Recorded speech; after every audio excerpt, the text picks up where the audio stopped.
Ngayon po, uulitin ko po sa inyo.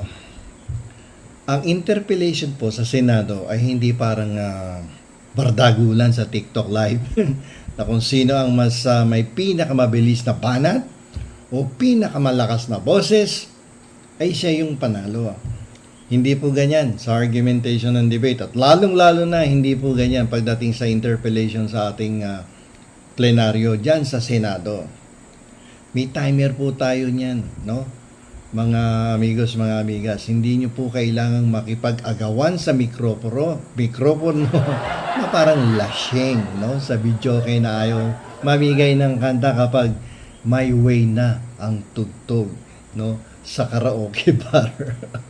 Hindi pa pwede yon, no? Hindi palakasan ang boses, hindi pa sikatan, minsan may mga public officials tayo or elected public official na talaga naman gusto talaga grandstanding eh. Lalakasan yung boses at gagalingan yung pag-i-English na halos hindi maintindihan ng mga kababayan natin dahil gumagamit na ng mga legal jargon lalo na kapag abogado yung mambabatas. Abay, akala mo kagaling-galing eh, pero kung susuriin mo at pakikinggan mo ng gusto yung posisyon ng kabila ay hindi pala nakikinig yung malakas ang boses. Alam niyo po yung kapangyarihan ng mababatas ay nasa talas ng argumento.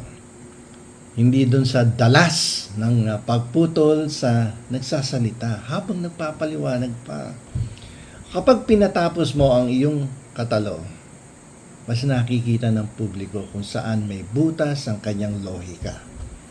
Yung pag-interrupt, no, ay madalas na senyales ng emosyon na nangingibabaw sa rason. Okay? Sa rason. Okay. So, nawawala yung rason eh. Hindi yung rason dinuguan na rason doon sa sa Greenpeace. Rason, reasoning. Okay? So, dito napakahalaga tuloy ng reputasyon ng isang mababatas kapag ganito ang sitwasyon. Ikaw ba ay kumikilos bilang kagalang-galang na senador o kumikilos ka bilang isang marites doon sa kanto ni Aling Petra? Alam niyo po yung kawalan ng parliamentary courtesy ay hindi lang po issue ng kagandahang asal. Pinabababa nito yung kalidad ng mismong institusyon. Kapag hinayaan ninyong ganyan ang ating mga mababatas, ay nadidegrade eh. Not only the institution, pati na yung senador. Dito, napansin natin pinuri ng marami si Senator Risa sa pagpapanatili ng kanyang composure. Kalmado ang Senator Risa, di ba? Sa ilalim ng isang pressure, sa ilalim ng isang mainit na palitan ng debate at argumento. Habang ang confrontational tone naman ng kabilang panig ay nagmukhang personal na atake, imbis na legislative scrutiny. Diba? Lumabas tuloy, parang siya yung negatibo ang komentaryo ng mga taong bayan, yung kay Senator Pia. Diba? Alam nyo, mapapansin nyo, grabe ang tibay ng dibdib ni Senator Risa rito, dito sa nangyaring eksena na to. Kung ordinaryong tao lang yan, na patuloy na nire-real talk habang nakataas ang kilay ng kausap, English pa na English, tapos mataas ang boses, baka nagkasabunutan na yan, o kaya nagpost na ng quota card sa Facebook tungkol sa mga toxic people. Pero dahil nasa Senado sila, Mr. President at my dear colleague, pa rin ang tawagan nila. Kahit ang ibig sabihin talaga sa loob-loob nila ay, ano ba to? Hindi mo ba binasa yung PowerPoint? Ang ganda-ganda ng presentasyon ko. Daldal ka ng daldal, tanong ka ng tanong, paulit-ulit, para kang sirang plaka. Ando doon na lahat yung hinahanap mo sa PowerPoint. Tapos tanong ka pa ng tanong uli. Hindi ka ba nag-aral? Hindi mo ba pinag-aralan? Ano ba yung ginagawa mo? Di ba? So, madalas nangyayari yan sa Senado. Hindi lang sa Senado, pati sa Kongreso.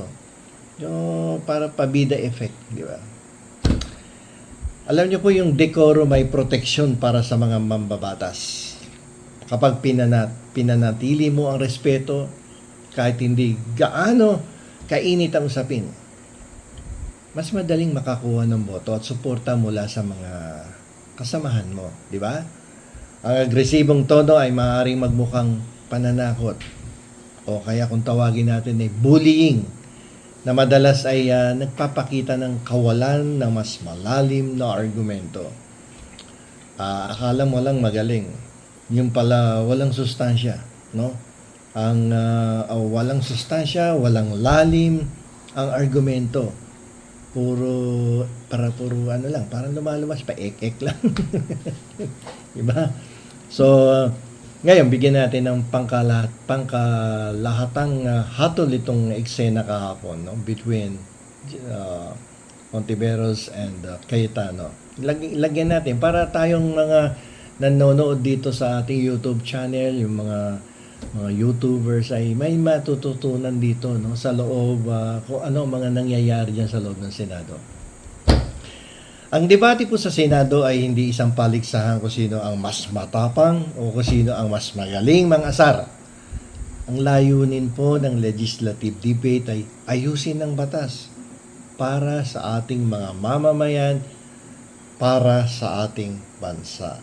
So, yun ang purpose niya. Kaya may palitan ng argumento, nagkakaroon ng debate, dahil gusto nilang lahat na ayusin yung batas. No? Pero iba nangyayari kasi. Ang constructive advice para sa ating mga mambabatas ay ito.